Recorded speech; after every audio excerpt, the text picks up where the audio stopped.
saja sendiri. Gak mau ketawa.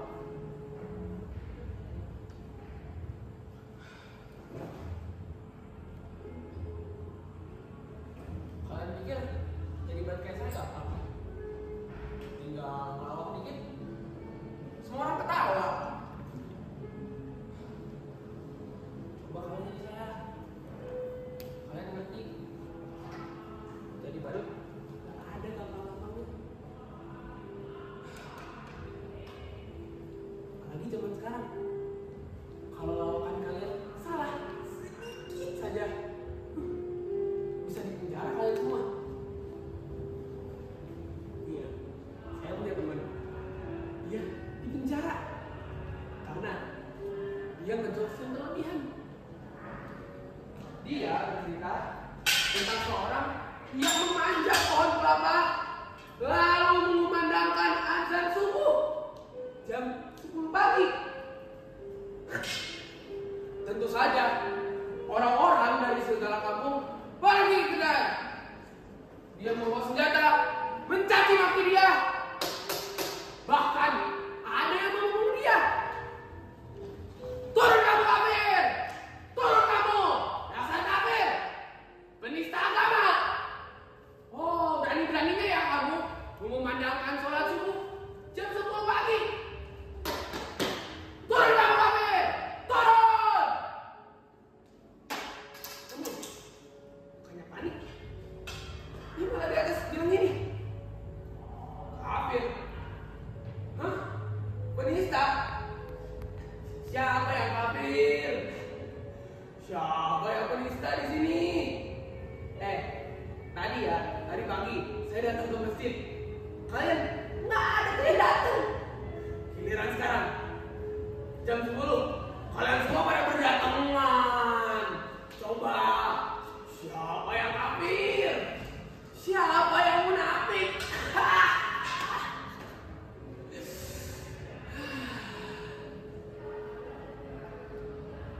Karena kita berbeda, orang-orang jadi bertengkar.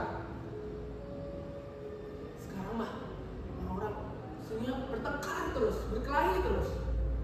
Kalau kata Descartes, aku berpikir, maka aku ada.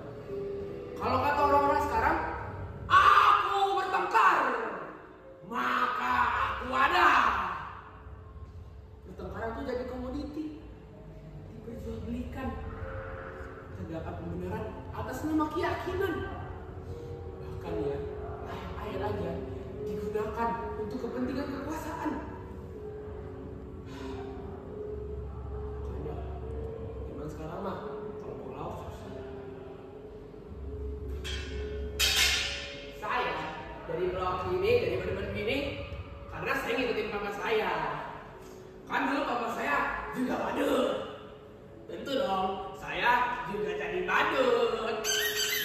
Nah, kan sekarang lagi ngetren. Anak ikutin bapak. Kalau bapaknya seorang presiden, tentu anaknya juga presiden. Masih palingan gubernur, mungkin kadang-kadang wali kota. Udah, kalau saya lagi ditangkap. Kalau kata papa saya, jadi badan-badan gini itu gampang. Tinggal pergi-pergi, ngelawak, diundang lagi. Tentulah, kan dulu pada zaman bapak saya, badut sama pelawak kayak kita masih dianggap lucu. Orang-orang butuh hiburan, butuh ketawa. Makanya papa saya sering diundang kemana-mana. Coba sekarang, badut, pelawak, ada bedanya tuh, sama aja lucu sama politikus.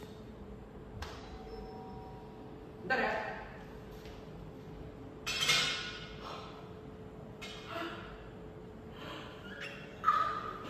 Ayo masuk. Sini duduk.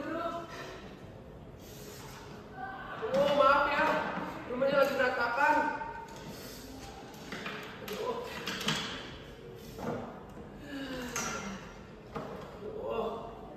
Saya nggak nyangka kamu bakal datang ke sini.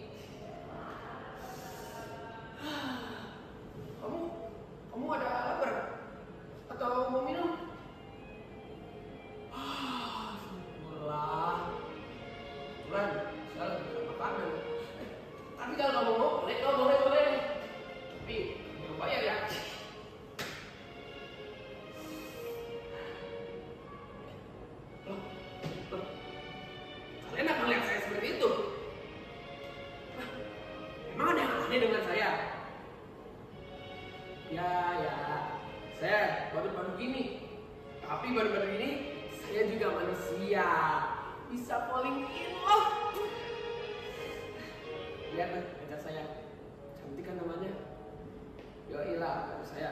Namanya Raisa. Panjangnya Raisa Bayar.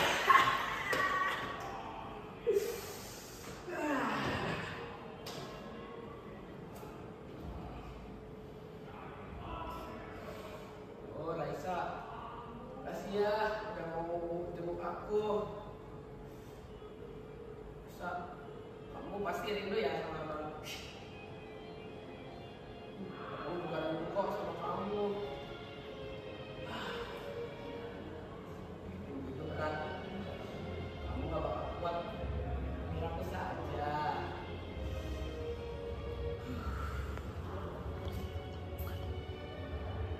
Raisa. Orang yang lebih tampan, orang yang lebih kaya, orang yang lebih kuat. Tapi tenang aja Raisa, aku masih suka sama kamu, masih cinta kamu. Sumpah I love you, I miss you.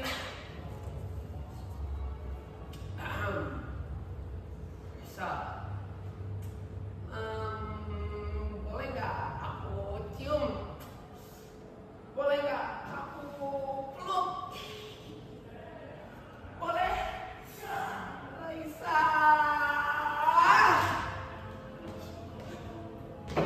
Raisa, Raisa, Raisa.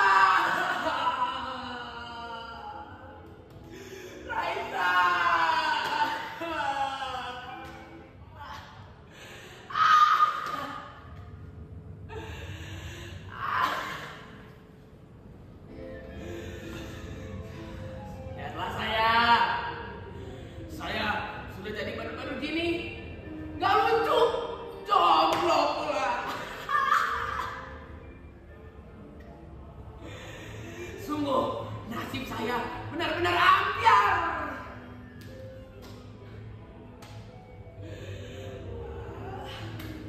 Percayalah, jadi baru itu susah. Kamu nggak akan kuat. Biar aku saja.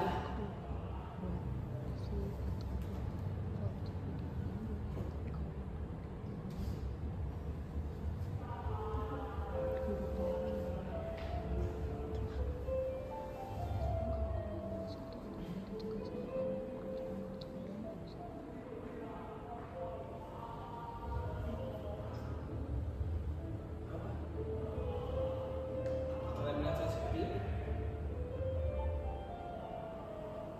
Apa ada yang aneh dengan saya? Memang saya dulu hanya kami. Namun nasib memang aneh. Masih punya kejutan dan kejutan yang bahkan saya saja nggak bisa prediksi. Boleh, saya berpakaian keren, dengan begini boleh. Namun dalam hati saya hanya sekutu aduk, mungil. Sumpah, saya nggak pernah bikin nasib ini. Memang aneh teknik saya. Suatu hari, saya diajak untuk berkampanye, untuk melawak di sebuah kampanye politik. Nah, saya kan datang. Saya datang, tapi saya bingung. Mereka ketawa tanpa alasan. Padahal performance saya perasaan biasa aja kok. Nggak ada lucu-lucunya. Nih, saya datang. Cantik-cantikin jari doang.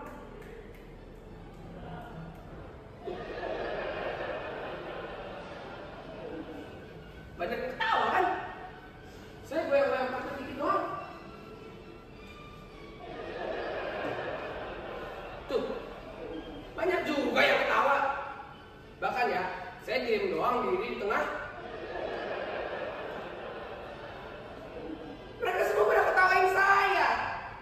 Wah, sumpah, Saya nggak pernah ngerasa sebodoh dan setolol itu di atas panggung. Mereka semua ngetawain kebodohan saya. Habis itu, pemimpinnya datang ke saya. Dia menjabat-jabat tangan saya, memuji-muji saya. Katanya, saya orangnya karismatik dan pandai, disukai banyak orang. Oh, nah. Sekarang mah jadi pemimpin, nggak harus pintar-pintar, nggak harus. Yang penting, kamu disukai banyak orang. Demokrasi membuat jadi orang-orang biasa kayak kamu tuh bisa jadi pemimpin. Semakin banyak orang yang menyukai kamu, semakin banyak pemimpinmu. Orang-orang akan memuja-mujamu, mendewakanmu. Bahkan boleh kamu berbuat baik, salah boleh. Kamu mau ngibulin mereka, mau bohongin mereka juga boleh. Yang penting kamu masih percaya sama mereka. Mungkin mereka kelihatannya kayak ngetawain kamu, kayak ngina kamu. Percayalah, mereka sebenarnya menyukai kamu. Kamu punya bakat untuk disukai, dan kamulah yang dibutuhkan harta itu. Lalu, saya disuruh duduk.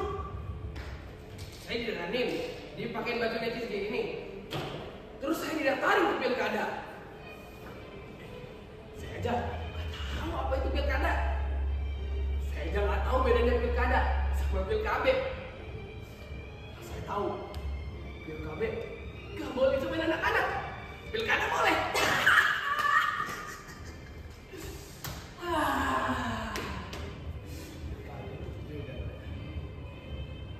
Lalu saya bingung. Kenapa saya dimasukin pilkada? Orang ijazahnya saya nggak punya. Saya tanya ke pemimpinnya. Katanya, ijazah bisa dipalsukan. Jangan ijazah, kebenaran pun bisa dipalsukan. Dan gilanya lagi, saya menang pilkada.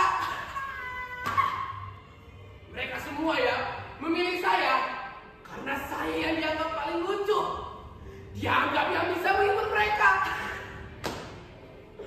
Dulu saat saya masih jadi bandel jalanan biasa, nggak ada yang ngetawain saya. Giliran sekarang, mereka semua menertawai saya.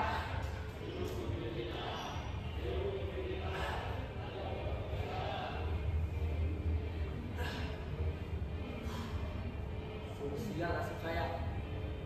Dulu jadi badut, sekarang jadi pemimpin. Pemimpin yang bisa mereka atur-atur.